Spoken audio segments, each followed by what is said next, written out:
Velocity Noodle sees you playing as a deliverer of Noodle as you dive across loads of high-rise neon city apartments, trying to avoid spikes and cogs whilst delivering your noodle and not falling off down to your death.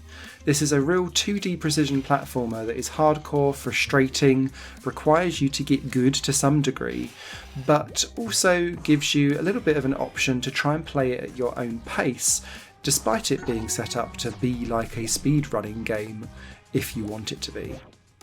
Your character, she's really quite acrobatic, so she can run, dash, jump, double jump, and she's also got a saber that you can throw out and it can teleport you to different locations if it hits one of the teleportation marks as you go around the screen.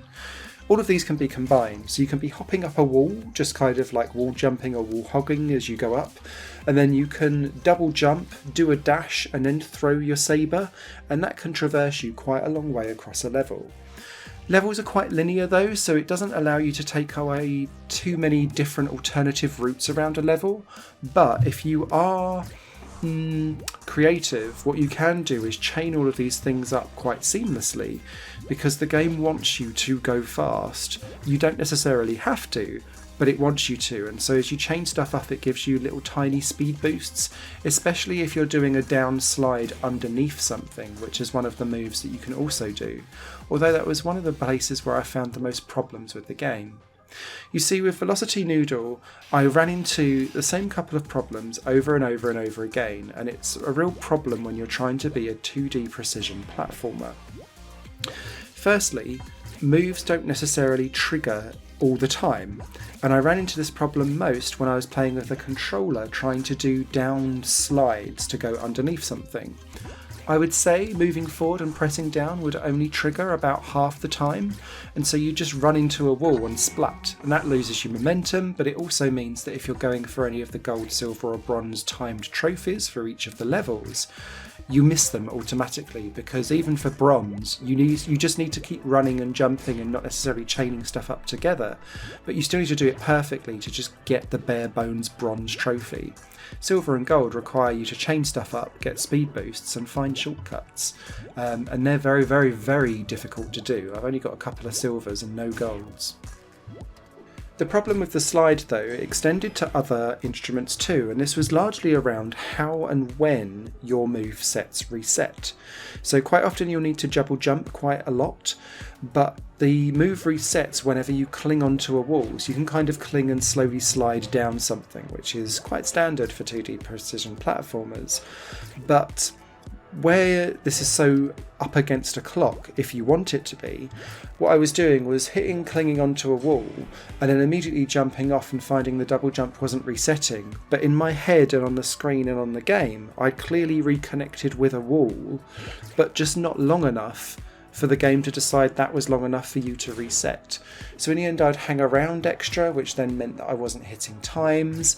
It would also mean that I'd quite often slide down a little bit before the move would reset, and then I'd need to jump to try and hog back up again, and then quite often that would then push me into a cog or a spike somewhere, which would then lose me one of my 2 hit points that you have per level, and I was getting a little bit frustrated at it.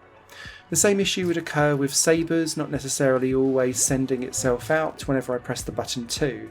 And some of this I think is down to the fact that my gameplay footage, you might be able to see some of it, but it feels like it's stuttering, and it feels like it's running at a slightly lower frame rate sometimes than what it should be.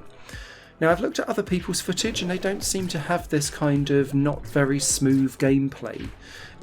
So maybe this is me and my PC and the way how it's set up. Occasionally games do struggle with my PC setup because I have 2 hard drives, one's normal and one's solid state.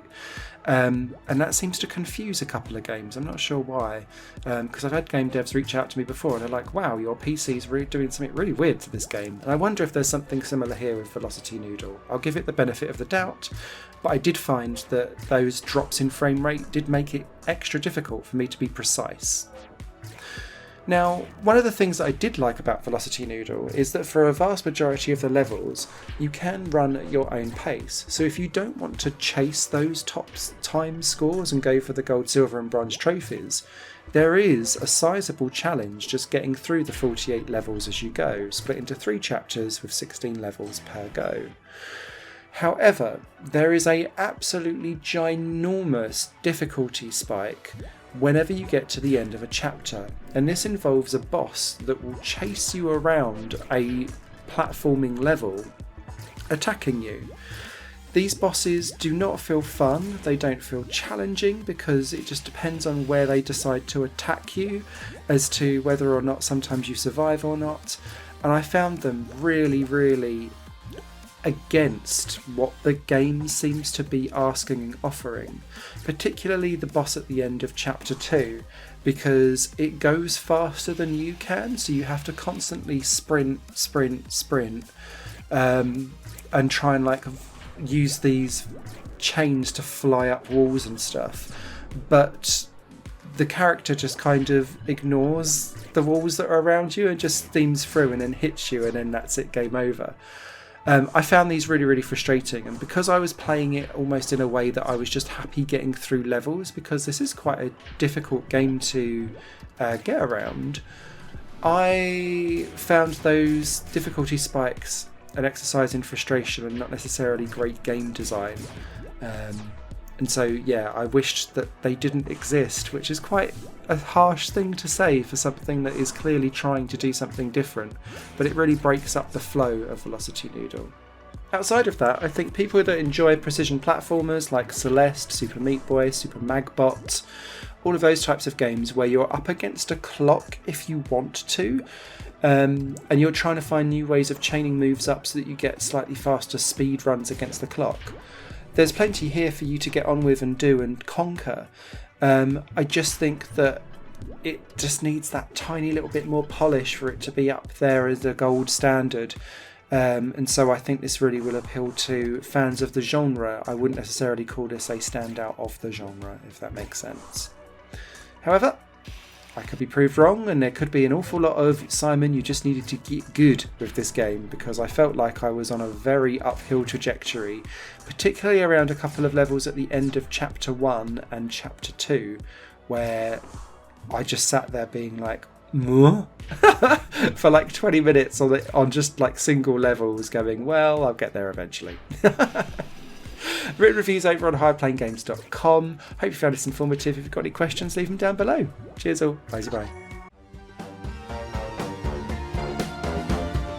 Higher Plane Games is part of the Higher Plane Network, a completely independent media outlet supported by people like you. The goal is to create the best possible content that cultivates a richer indie scene for games as well as music and entertainment. To find out more and to get involved, visit patreon.com/higherplaynetwork. Your support makes all the difference, and in return you'll gain access to bonus content and downloads. Thank you for watching.